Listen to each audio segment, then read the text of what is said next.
Are you considering buying and or playing Don't Starve Hamlet, but want to be sure it's worth your time and money, as well as being safe for your mental health first? This is the video for you, friend. I'm the CC and Let CC Play, and this is an Anxious Gamer review. A couple of quick disclaimers up front. First, I used a couple of quality of life mods. I'll link them below. Second, many survivors were harmed in the making of this video. Hamlet takes place in a world new to our beloved survivors. One that is bathed in deep rainforests, littered with ruins of an ancient porcine race, and tucked away in a quaint little corner? What's this? A sprawling hamlet. The game starts with your character waking up from what appears to be the crash of a hot air balloon.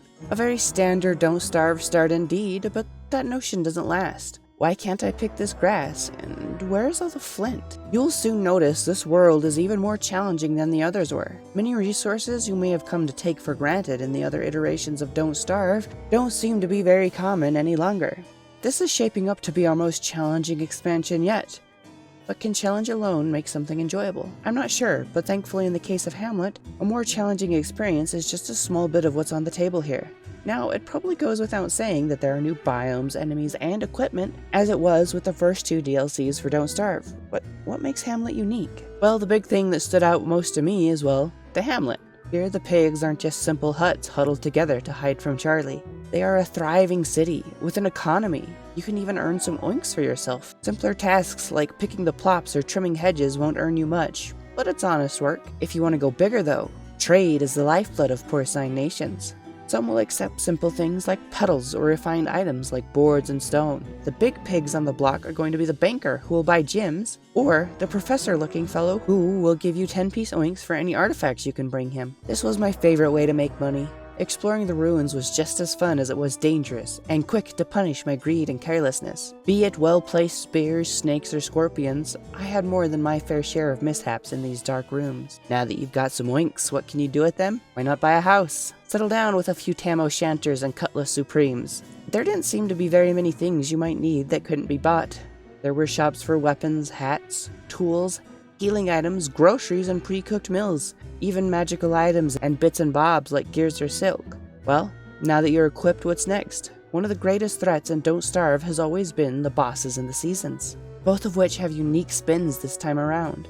The bosses I don't want to spoil too much, so you'll have to find that out for yourself, or somewhere else. As for the seasons, they come a lot quicker this time around, and there is only 3 of them, each lasting about 11 days, making the whole year in Hamlet only about 33 or 34 days long. That's about half as much time to prepare for things as you had in Vanilla, Reign of Giants, or Shipwreck, so best hustle. And, if you are truly determined, on day 61 a hard mode of sorts may cast its shadow over your world. One of the only things I haven't touched on yet is the new characters. There are 3, but I will also refrain from discussing them as some have hidden unlock conditions, and the game itself is vague about what characters' pros and cons are, so I'd hate to be the one that spoils it for someone. Now it's time for that big question. Can this game impact your mental health at all?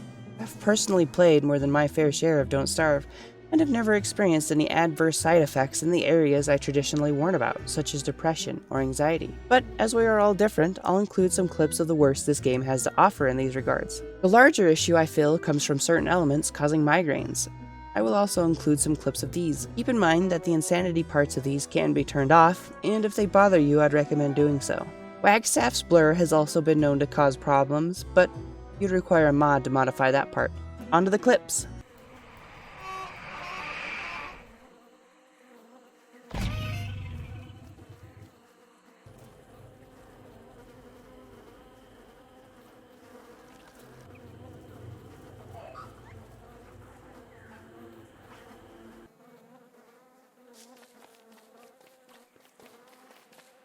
So, in summary, if you don't think this game will cause you any problems, I highly recommend it to anyone who loves Don't Starve. However, if you are somewhat new to the franchise and still learning, it is even more challenging, I felt, so I'd recommend maybe trying to get comfortable with a year of Reign of Giants and Shipwrecked before you crash into Hamlet. On the flip side, if you have not enjoyed Don't Starve, I don't think this expansion changes enough that it would make you fall in love with the game. That's all she wrote. CC, out.